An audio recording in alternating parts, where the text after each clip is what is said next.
Shalom, luar biasa ya, gereja ini sudah berusia 33 tahun. Dan saya percaya untuk umur dari kekristenan 33 tahun itu sudah cukup dewasa. Dan tema hari ini yang diambil oleh Bapak Gembala, ini aku, utus dia. Ya, ini aku utuslah. Jadi saya percaya yang datang sore ini orang-orang yang mau sepakat berkata ini aku utus aku. Kalau tidak keluar saja.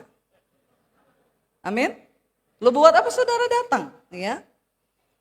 Ini adalah satu tema yang berat saudara. Dan tema ini diambil dari Yesaya. Ya, kita lihat dulu di dalam Yesaya pasal yang ke-6 ketika Yesaya mendapat panggilan Tuhan. Pertanyaannya kenapa Tuhan memilih orang? Untuk apa dia memilih orang saudara? Bukankah Tuhan bisa bicara sendiri? Bukankah Tuhan bisa menyampaikan apa yang dia mau? Tapi kenapa dia pilih orang saudara? Ya, Tuhan memilih orang untuk menyampaikan pesannya. Yang pertama, ya karena Tuhan tidak mau ada yang binasa itu tentunya. Yang kedua, karena tidak semua orang bisa mendengar suara Tuhan. Amin saudara. Jadi Tuhan pilih orang untuk menyampaikan suaranya secara manusia, supaya manusia yang mendengar itu bisa mengerti. Karena tidak semua orang bisa mendengar suara Tuhan. Bahkan pendeta. Ya, bagaimana bisa mendengar suara Tuhan? Ya, kita harus membangun sebuah hubungan yang bukan biasa-biasa saja. Saya percaya kita semua tahu bahwa kedewasaan rohani tidak bisa diukur hanya dari mimbar ini. Ketika kita terlibat dalam pelayanan setiap hari Minggu, no saudara. Kita perlu mendengar Tuhan berbicara. Tuhan menuntun di dalam rumah tangga, di dalam pelayanan, di dalam berbisnis, di dalam segala hal. Bukankah dia berkata, aku akan menunjukkan kepadamu jalan yang harus kau pilih, yang harus kau tempuh. Cuma sayang tidak semua orang bisa mendengar suara Tuhan. Ketika saat bangsa Israel jatuh dalam kemerosotan yang begitu hebat akibat dosa dan pemberontakan mereka terhadap Tuhan. Tuhan mencari seseorang saudara. Untuk dia bisa pilih ya. Kita lihat Yesaya pasal 6 ayat yang pertama dikatakan. Dalam tahun matinya Raja Uzia aku melihat Tuhan duduk di atas tahta yang tinggi dan menjulang. Dan ujung jubahnya memenuhi bait suci. Para serafim berdiri di sebelah atasnya masing-masing mempunyai 6 sayap. 2 sayap dipakai untuk menutupi muka mereka, 2 sayap untuk menutupi kaki mereka, dan 2 sayap dipakai untuk melayang-layang. Dan mereka berseru seorang kepada yang lain, katanya, kudus, kudus, kuduslah Tuhan semesta alam, seluruh bumi penuh kemuliaannya. Maka bergoyanglah alas ambang pintu disebabkan suara orang yang berseru itu, dan rumah itu pun penuhlah dengan asap. Ayat yang kelima, lalu kataku, celakalah aku binasa. Sebab aku ini seorang yang najis bibir dan aku tinggal di tengah-tengah bangsa yang najis bibir. Namun mataku telah melihat sang raja, yakni Tuhan semesta alam. Tetapi seorang dari serafim itu terbang mendapatkan aku, di tangannya ada bara yang diambilnya dengan sepit di atas mezbah. Ia menyentuhkannya kepada mulutku dan berkata, lihat ini telah menyentuh bibirmu. Maka kesalahanmu telah dihapus dan dosamu telah diampuni. Lalu aku mendengar suara Tuhan. Ya, aku mendengar suara Tuhan. Tuhan berkata apa saudara? Siapa yang akan kuutus dan siapakah yang mau pergi untuk aku? Maka sautku, ini aku, utuslah. Saudara, ya saya tuh membaca ayat ini tuh saya bergetar loh. Tuhan bingung loh. Tuhan bingung dan tanya, siapa yang mau untuk aku? utus. Loh, dia sekelas Tuhan loh saudara. Tapi bagi dia mencari di antara begitu banyak orang Israel. Dia ingin mencari orang yang bisa dia utus. Itu ternyata sulit saudara. Cuma untuk mencari orang yang akan dia utus. Dia bertanya, siapakah yang mau untuk aku utus? Kenapa Tuhan memilih Yesaya saudara? Ya, pada waktu itu keruntuhan Israel dengan kerajaan utara dan selatan, mereka mengalami kemerosotan moral yang begitu luar biasa. Mereka terpisah dari Allah. Mereka jatuh di dalam dosa, dalam penyembahan berhala. Dan yang Tuhan tuh mengasihi saudara. Dia ingin berbicara kepada bangsa itu. Lalu dia mencari orang.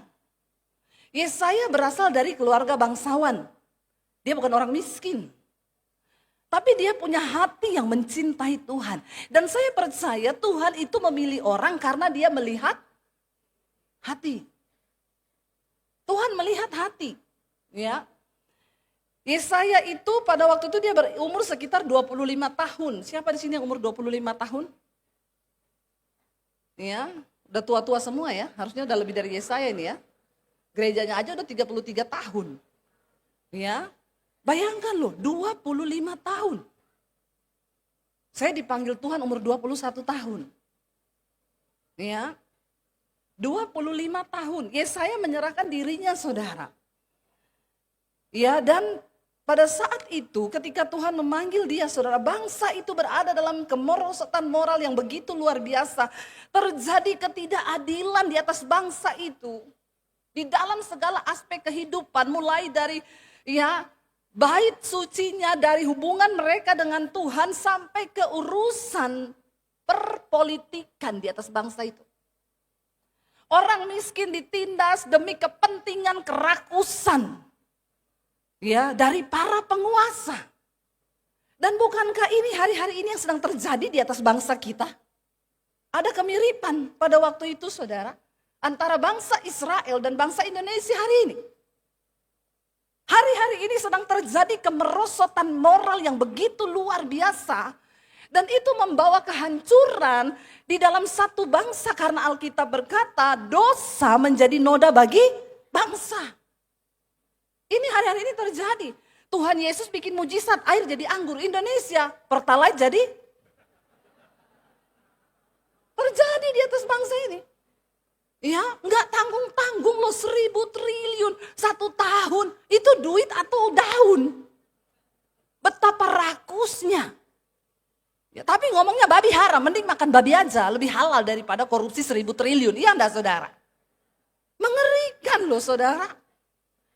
Bangsa ini sedang ada dalam kemerosotan yang begitu hebat dan saudara tertawa saja. Saudara nggak pernah menangis berteriak kepada Tuhan untuk berdoa bagi bangsa ini. Saudara nggak merasakan hati Tuhan buat bangsa kita Indonesia. Saudara jangan diam loh. Kita ada di tengah bangsa yang sedang rusak begitu luar biasa. Mulai dari pemerintah sampai ke bawah-bawah, sampai kepada rakyat, bahkan gereja. Gereja saudara. Ya, hancur kanan kiri saling berebut. Saya tidak tahu apa yang diperebutkan itu apa saudara. Apakah Tuhan tidak menangis melihat hal yang seperti ini terjadi? Dan saudara enak-enak aja jadi Kristen yang setiap hari Minggu saudara lompat-lompat di gereja. Hello. Please saudara, please loh. Saya tuh setiap kali bersyafaat buat Indonesia. Saya merasakan hati Tuhan buat bangsa ini saudara. Harus ada orang-orang yang menangis di atas bangsa ini. Lalu Tuhan mencari siapa yang mau aku utus. Dia temukan Yesaya. Lalu Yesaya mengalami perjumpaan dengan Tuhan secara pribadi. Orang-orang yang dipilih Tuhan wajib dan harus punya pengalaman perjumpaan pribadi dengan Tuhan.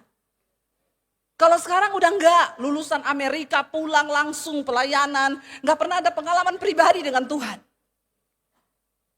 Makanya enggak tahu apa yang diceritakan di atas mimbar. Karena Tuhan melihat hatinya. Banyak orang pintar, tapi Tuhan tidak tertarik dengan kepintaranmu. Tuhan cari hatimu, dia lihat hati yang hancur, yang mau terbeban untuk pekerjaan Tuhan, melihat jiwa-jiwa yang sedang berjalan menuju kepada kebinasaan. Tuhan lihat Yesaya ini punya hati. Saat itu dia menjadi penasehat raja-raja dan para bangsawan. Lalu saudara, Tuhan datangi dia secara pribadi di rumahnya. Dia mendapat penglihatan, malaikat datang. Begitu luar biasa penglihatan tuh sampai rumahnya dipenuhi dengan kemuliaan Tuhan. Lalu hal pertama yang dia sadari, dia bilang begini, celaka aku, pasti aku mati karena aku ini seorang yang najis bibir. Dan aku tinggal di tengah-tengah bangsa yang najis bibir. Bangsa kita ini juga najis bibir. Isinya media sosialnya semua berita gorengan demi gorengan, karena Indonesia ini suka makan gorengan. Makanya banyak yang kolesterol. Berita semua digoreng untuk saling membenci, saling mengkhianati. Saudara, kita punya pemerintahan yang ada sekarang. Ayo kita doakan bareng-bareng, jangan dikutuki terus. Indonesia ini sukanya berantem, sukanya saling menghancurkan. Bagaimana kita ini bisa meminta kemuliaan Tuhan turun? Buka berita pagi-pagi udah isinya semua saudara bikin hilang damai sejahtera. Ya. Saya bangun pagi saudara, buka. Korupsi ini, korupsi itu. Saya tutup langsung cepat-cepat dalam nama Yesus. Saya tidak mau lihat. Nanti tidak hati saya tercemar. Saya tutup ini, saya nyanyi-nyanyi kan. Hanya dekat Allah saja, aku tenang. Saya ke kamar, suami saya lagi lihat HP terus gini. Saya, ini loh korupsinya ini. Saya bilang, shh. Jangan kau lihat itu, nanti otakmu tercemar. Baca firman aja, nyanyikan pujian, tidak usah banyak buka media sosial. Ada satu orang Kristen bilang gini, saya tahu Tuhan larang saya bunuh orang. Tapi kalau saya ketemu sama itu orang yang korupsi 1.000 triliun, saya bunuh dia Bu. Bayangkan loh, ini karena dia baca berita. Udah mau jadi pembunuh. Ngeri nggak itu pengaruh media sosial dengan kehidupan kita ini? Ya, gara-gara kita baca korupsi, istrinya bilang, Pak, ini kok jadi emosi ya? Soalnya lihat 1.000 triliun. Saudara, kita sedang ada di dalam keadaan yang hari ini tuh seperti ini loh. Dan akhirnya saudara Yesaya bilang, celaka aku najis bibir, aku pasti mati. Lalu malaikat tahu, Tuhan tuh tahu apa yang ada di hati kita. Malaikat bilang, aku membawa bara. Dan bara ini kusentuhkan ke mulutmu, dan hari ini juga semua dosamu dihapuskan dan mulutmu dikuduskan oleh Tuhan. Syarat pertama untuk kita bisa berkata, ini aku Tuhan, utus aku. Kau harus selesai dengan dirimu sendiri dulu, katakan. Amin. Yang pertama selesai dengan dosamu saudara. Kita nggak mungkin bisa dipakai Tuhan kalau kita masih jatuh bangun terus di dalam dosa. Kita bukan orang yang kebal dosa, tapi jangan engkau menghambakan diri terus kepada dosa dengan alasan saya kan masih daging. Siapa sih yang sempurna? Nggak ada manusia yang sempurna, tapi Tuhan melihat hatimu. Amin. Kita nggak mungkin bisa menangkan orang. Lah kenapa Yesaya harus dikuduskan dulu? Karena dia harus membawa berita supaya bangsa itu dikuduskan. Amin. Lah kalau dia tidak kudus bagaimana ceritanya saudara? Dia harus dikuduskan dulu, bertobat dulu, dan harus konsisten. Karena dia akan menyampaikan pesan Tuhan yang menyuruh bangsa itu bertobat. Lah kalau dia nggak bertobat bagaimana ceritanya? Gak bisa saudara, tidak bisa main-main. Dia dikuduskan dulu. Dia membawa berita apa saudara? Yang pertama, Tuhan sampaikan sebuah ancaman. Kalau kamu tidak bertobat, maka engkau akan hancur. Bangsamu ini akan jatuh dalam malapetaka. Kebinasaan akan terjadi. Bertobat, serukan tentang pertobatan. Yang kedua, kasih mereka pengharapan. Kalau mereka mau bertobat, maka aku sanggup memulihkan keadaan mereka. Itu berita yang harus dia bawa kepada bangsa itu. Tapi tidak mudah memang saudara. Untuk menyampaikan berita tentang pertobatan itu tidak mudah. Karena orang itu lebih suka hidup di dalam dosa dan kedagingan daripada bertobat. Makanya Tuhan cari orang yang mau berkata, ini aku Tuhan. Pertama kita harus mengalami perjumpaan pribadi dengan Tuhan. Itu titik awal pertobatan kita, titik balik. Setelah itu kita harus dikuduskan. Kita selesai dulu dengan diri kita. Yang pertama selesai dengan dosa. Yang kedua selesai dengan diri apa saudara? Bagaimana mungkin kita bisa diutus Tuhan dipakai menjadi penuai kalau kita jadi orang Kristen yang disinggung dikit tersinggung. Enggak gereja-gerejaan, kenapa? Itu loh, si bapak itu kemarin nyinggung aku, saya itu tahu yang dia maksud itu saya. Emang cuma di sini gereja, saya bisa kok pindah ke gereja lain. Ini kebanyakan orang Kristen ini begini nih. Ya, mentalnya itu saudara, tersinggung sedikit, hancurnya banyak. Kita enggak pernah selesai dengan diri kita. Ngambekan, tersinggungan. Padahal kita ini diutusnya itu bukan seperti rasul-rasul zaman dulu loh. Sekarang kita pelayanan di AC enak kan. Di gedung enak, ber-AC, apalagi yang di Plaza Indonesia. Habis itu turun makan, kadang-kadang saya itu merasa berdosa loh saudara. Kalau habis pelayanan terus diajak makan, dalam hati saya, kita ini keenakan loh. Kita ini enggak kayak rasul-rasul zaman dulu loh. Kita ini sudah terlalu enak menjadi orang Kristen. Enak banget kita ini jadi Kristen, enak. Kita belum kayak Rasul Paulus yang berkata, aku ini setiap hari berada di dalam bahaya maut karena nama Yesus. Orang Kristen sekarang tidak. Urusannya terputar dari satu masalah ke masalah yang lain. Masalah tersinggung, masalah kepahitan, masalah ini, masalah itu. Hello saudara. Terus kapan kita bisa maksimal dipakai Tuhan? Engkau tidak pernah selesai dengan dirimu. Kita berputar terus di urusan itu. Tersinggung, kepahitan, ya. Belum lagi pelit. Bilang amin. Saya tahu orang Kristen tuh pelit banyak. Bukan cuma orang yang bersinah yang masuk neraka. Orang kikir enggak masuk surga. Bilang kanan kirimu, bertobat kau, jangan pelit. Amin. Ini persoalan-persoalan kita ini kita nggak selesai dengan diri kita nggak pernah selesai, ya. Kalau udah masalah uang udah tersinggung itu, ya, nggak mau datang soalnya udah mulai dimintain sumbangan, ya. Tuhan melihat hatimu loh saudara, Tuhan melihat hati kita. Ketika kita ini mau dipakai Tuhan untuk menjadi penuai dan berkata ini aku utus aku Tuhan. Ya ini aku utus aku Tuhan. Dan ketika kita menyerahkan diri untuk dipakai Tuhan itu habis-habisan. Kita selesai dengan diri kita. Orang yang mau dipakai Tuhan harus rela berkorban. Korban waktu, korban tenaga, korban pikiran, korban.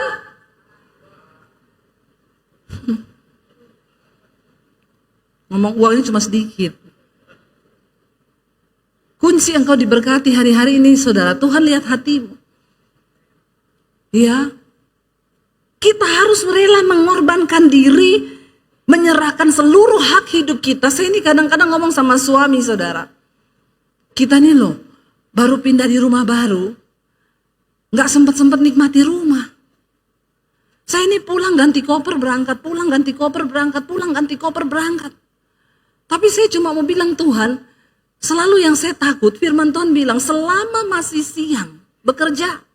Karena akan datang satu saat malam dan kau tidak bisa lagi buat apa-apa. Malam itu bisa bicara kiamat, bisa kita terbaring di tempat tidur, masuk rumah sakit, nggak bisa apa-apa, bisa. Amin saudara. Karena itu selama hari masih siang, toh kita ini belum seperti rasul-rasul yang dulu, yang begitu menderita. Kita hari ini hanya bergumul dengan kedagingan kita yang mau kita matikan, itu aja gak lulus-lulus. Kepahitan, diresapi, sakit banget ya. Ya direnungkan siang dan malam. Bukan firman yang direnungkan. Ini orang Kristen zaman sekarang ini. Terus bagaimana Tuhan bisa pakai hidup kita menjadi penuai? Kita harus selesai dengan diri kita, beres dengan diri kita. Tersinggung mah biasa, besok udah biasa lagi aja kalau jiwamu sehat, lain kalau kau sakit jiwa. Dikit-dikit tersinggung, dikit-dikit marah, dikit-dikit kepahitan, dikit-dikit pindah gereja, dikit-dikit ngapain saudara? Ya, kita harus dibentuk, kita harus dibina oleh Tuhan, didewasakan, baru kita hidupnya bisa jadi berkat. Baru kita bisa berkata, ini aku, utus aku Tuhan. Bangsa kita ini loh saudara.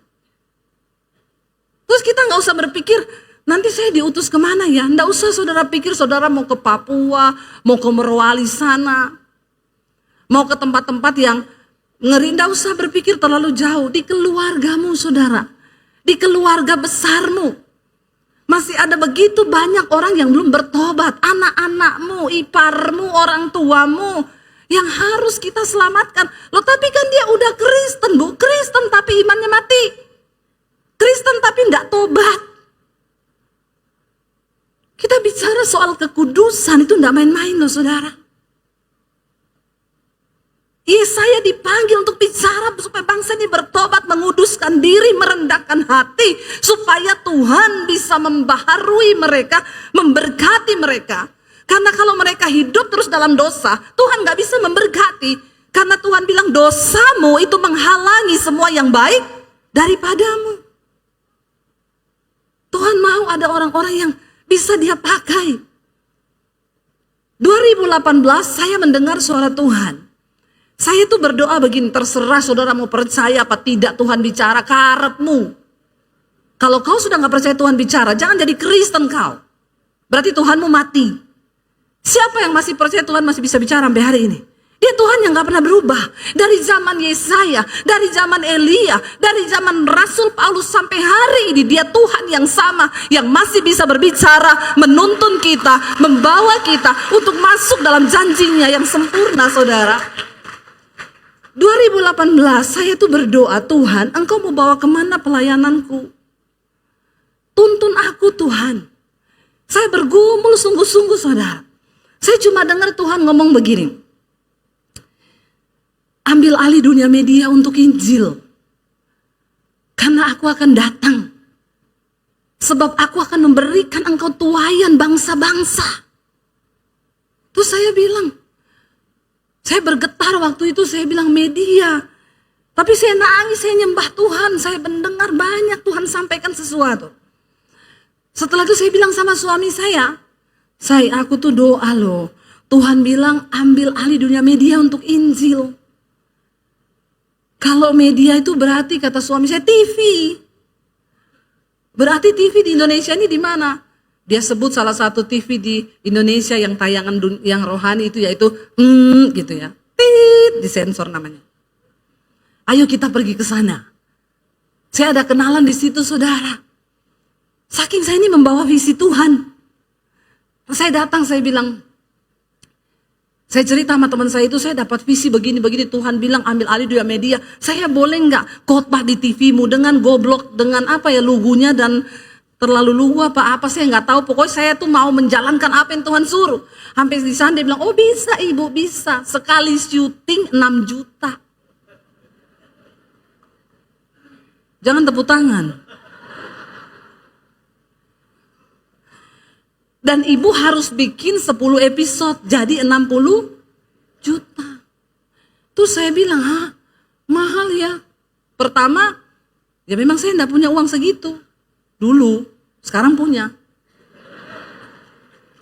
Enggak usah tepuk tangan. Biasa aja. Terus, saya tanya, misalnya saya bisa bayar 60 juta, iya ibu syuting di studio kami, pakai semua peralatan kami, itu udah pasti tayang? Belum. Jadi saya udah bayar 60 juta tapi belum pasti tayang. Iya. Langsung muntaber saya, saudara. Muntaber itu apa? Mundur teratur tidak berkabar. Muntaber ya toh? Gila, bayar 60 juta belum tentu tayang. Ngapain gitu ya? Kami dan suami saya pulang naik motor waktu itu, saudara. Jauh-jauh naik motor, panas. Basah kuyup, keringet. Di Indonesia ini kan naik motor itu pakai jaket tebel ya. Makanya orang bule bingung lihat orang Indonesia.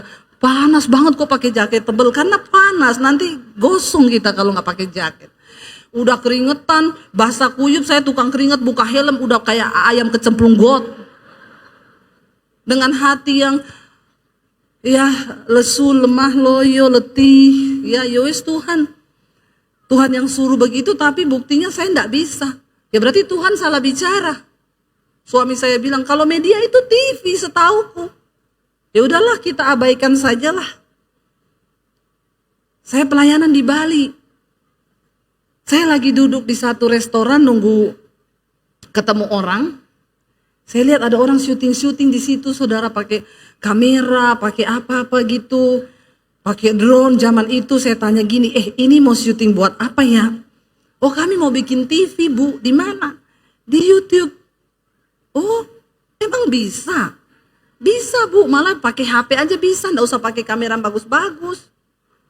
Saya bilang ini jawaban Tuhan ini. Tapi waktu itu kan YouTube belum top. Saya pulang, saya bilang sama suami, aku tahu Tuhan udah jawab. Di YouTube dia bilang, opo meneh ini. Piye caranya YouTube itu?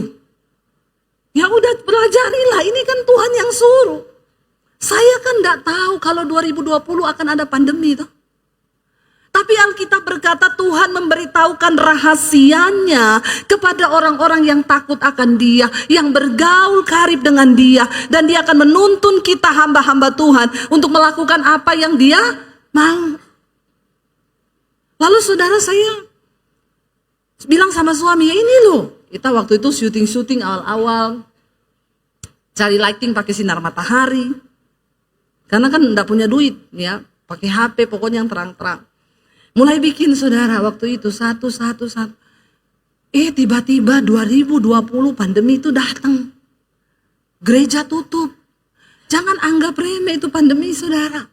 Itu cara Tuhan untuk berbicara kepada bangsa ini, kepada seluruh dunia. Bahwa kalau Tuhan pengen kita mati hari ini, mati bisa mati semua loh kita ini. Kalau kita masih tersisa melewati masa pandemi ini, berarti kan itu ada rencana Tuhan. Jangan santai loh, ada sesuatu yang masih Tuhan percayakan lewat hidup kita. Tiba-tiba pandemi datang, gereja tutup. Orang gak bisa beribadah. Akhirnya orang mulai cari khotbah-khotbah di YouTube. Tapi begitulah manusia, waktu itu ketakutan semua saudara. Doa tiap hari karena takut mati tuh. Bagus juga kalau Tuhan izinkan begitu terus, itu masuk surga semua pasti nih. Karena kan lagi takut semua tuh. Kalau sudah begini kan udah lost lagi nih, udah semua dugem lagi, mabok lagi, selingkuh lagi, homo lagi, bersinah lagi ya tuh. Tapi kalau begitu tuh semua takut saudara. Ya, ketakutan. Tapi kalau di gereja nyanyi luar biasa. Walau 1000 rebah di sisiku, Kau tetaplah Allah penolongku, walau 10.000 rebah di kananku, pret. Dengar satu mati ketakutan. Kemana-mana bawa alat semprotan virus. Sampai kita juga mau mati disemprot sama dia, saudara. Saking takutnya, ada orang-orang datang. Sudah pakai helm, pakai ini. Saya bilang, Bu saya bukan virus loh. Sekali lagi kalau semprot saya, awas ya. Saking ketakutan di situ terlihat saudara. Tapi nanti kalau sudah habis begitu udah biasa lagi nih, dosa lagi. Ya, sampai kapan? Sampai kapan? Di situ saudara saya mulai, saya kaget waktu itu subscribe saya pas pandemi naik 1 hari 1.000. Kok enggak wow ya? 1 hari 1.000 loh, bukan cuma wow. Itu sih Tuhan ya. Tiap hari naik 1.000. Orang ketakutan semua. Dan cuma satu yang Yang Tuhan titip di mulut saya keluar, jangan takut. Kalau belum waktunya mati, kau tidak akan mati. Tapi kalau sudah waktunya mati, biar kau sembunyi di ujung lubang mana, akan mati juga kau. Lebih baik sekarang kau bertobat, cari Tuhan. Orang akhirnya mulai di situ bertobat, cari Tuhan. Tiap malam kita mesbah doa, saudara. 50.000 yang nonton dari seluruh dunia. Saya mulai melihat pertobatan terjadi, Injil diberitakan. Saya pikir setelah pandemi selesai, ternyata sampai hari ini, ya, udah mau 5 tahun, mesbah doa tetap ada, mesbah syukur tiap malam tetap ada. Karena saya udah bilang, ini aku Tuhan, utus aku. Saya lagi makan di restoran Salatiga, saudara. Lagi makan, suami istri datang nangis di kaki saya, tiba-tiba, Bu Debbie, saya gak kenal, saya bilang, jangan nangis gitu, nanti saya dipikir ngapa-ngapain kalian berdua, berdiri. Biasa aja, jangan alay lebay ya. Terus mereka berdua berdiri. Bu, kami mau berterima kasih Bu, Tuhan pakai Ibu. Kami tidak jadi bercerai Bu, gara-gara kami dengar khotbah Ibu. Lalu kami bertobat. Hari ini kami dipulihkan Tuhan, usaha kami dipulihkan Tuhan lewat apa yang Ibu sampaikan. Saya tuh kaget loh, saudara. Ada orang telepon saya dari luar negeri. Bu, saya mau berterima kasih ya. Saya tidak jadi bunuh diri gara-gara khotbah Ibu. Jadi Bu, ceritanya, saya itu selingkuh. Terus waktu saya selingkuh, usaha kami goyah. Ya, jadi akhirnya di situ saya morat-marit hidup saya. Saya takut ketahuan istri saya. Di situ iblis bujuk saya untuk lompat dari gedung bertingkat. Saya tuh pulang ke rumah hari itu, Bu, cuma untuk mau siap-siap untuk bunuh diri. Saya masuk rumah, istri saya lagi nonton khotbahnya Ibu Debbie. Saya lewat, Ibu ngomong begini, ada orang mau bunuh diri, saudara. Lu gak usah bunuh diri, bentar lagi juga mati kok. Dan dia pas lewat, pas saya ngomong begitu, dia keluar lagi, dia naik di mobil lagi, di jalan dia nangis bercucuran air mata dan dia bilang, Tuhan, terima kasih Tuhan. Dan sejak hari itu dia dengerin semua khotbah-khotbah saya, dia tinggalkan selingkuhannya dan dia bertobat kembali kepada Tuhan. Saudara, saya mendengar begitu banyak kesaksian. Lalu mungkin kita bertanya begini, saya tuh bagaimana caranya untuk saya bisa menjadi seorang penuai di akhir zaman yang bisa untuk Tuhan utus. Ini saya waktunya sampai jam berapa ya Pak? Bapak Gembala bilang begini, berarti sampai jam 12 malam. Saudara mau? Saya enggak. Anda puas, saya lemes. Saudara, akhirnya sampai di mana tadi ya? Oh iya. Kita ini berkata, Tuhan, ini aku, utus aku. Sering kali kita berpikir bagaimana caranya Tuhan mau utus kita pergi kemana. Saudara, satu kali ada kesaksian. Dia bersaksi di mesbah doa saya, Bu, saya baru mengerti. Ya sudah habis waktu itu ya, sudah 0 itu waktunya. Tapi enggak apa-apa, Pak Gembala dengar suara Bapak Gembala. Kau tidak usah mengancam saya di situ, angkat-angkat 5 menit, sudah ke sana saja. Ya. Lalu saudara, ya. Lalu itu ibu guru bersaksi, Bu, saya mau bersaksi. Saya baru mengerti ibu itu ngomong kita semua harus menjadi penuai di akhir zaman. Saudara, sampai hari ini saya nggak buka gereja. Saya ini sudah banyak orang yang mendukung untuk buka gereja. Ada tempat gratis dikasih. Tapi saya tanya Tuhan, Tuhan apakah benar Tuhan suruh saya buka gereja? Karena banyak orang nggak buka gereja, dia buka gereja. Padahal bukan Tuhan yang suruh. Bertobat ya. Tanya benar-benar. Lalu saya tanya, Tuhan tuh bilang gini, kamu nggak usah buka gereja. Karena saya dapat ayat, tuaian banyak, tapi pekerja sedikit.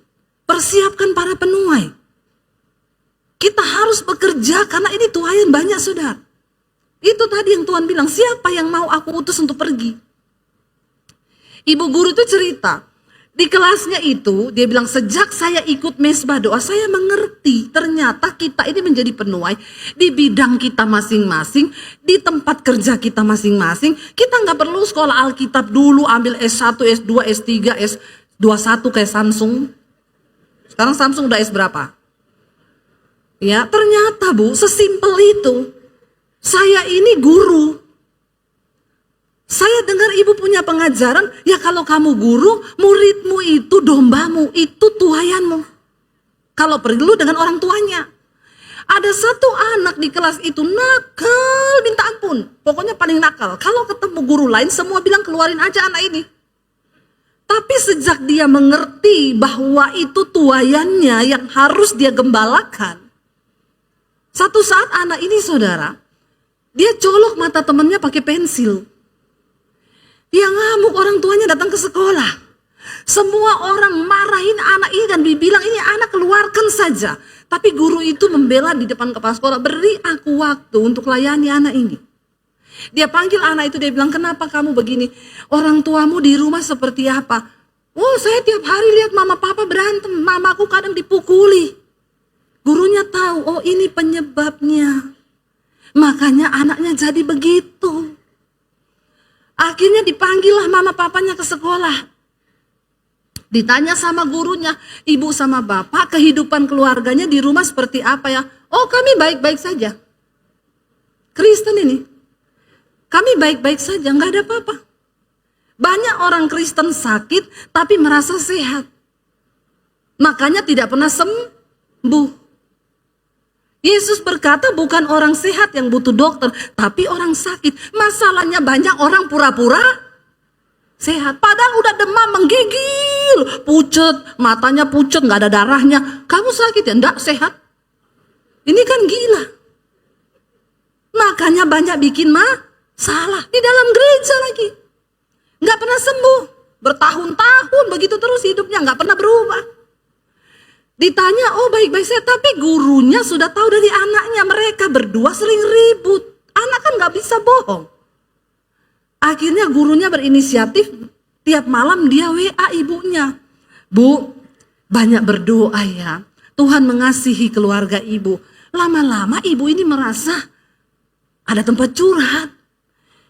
Dia mulai bilang, Bu doakan ya, sebenarnya rumah tangga kami itu tidak baik-baik saja. Tapi kami berpura-pura baik di luar. Pencitraan. Lalu akhirnya ibunya bilang, oh ibu ada Tuhan Bu. Saya boleh telepon ibu enggak? Tiap malam ini orang tua murid telepon ibu ini terus. Curhat dia. Dia bilang, aduh lama-lama saya capek juga ibu. Dicurhatin. Akhirnya saya kirimlah khotbahnya Bu Debbie. Ini ibu denger ya. Sekarang itu tidak ada alasan saudara tidak menginjil. Saudara tinggal share loh. Heran drama Korea aja di share. Yang gak penting di share. Urusan yang gak penting di share. Tapi firman Tuhan gak pernah di share. Tuhan akan tanya loh, buat apa handphone ini selama ini di tanganmu? Pernah gak kamu share firman Tuhan? Khotbahnya Pak Konrad di share. Khotbahnya pendeta-pendeta di sini semua bagus. Di share dong sama keluargamu, sama temenmu.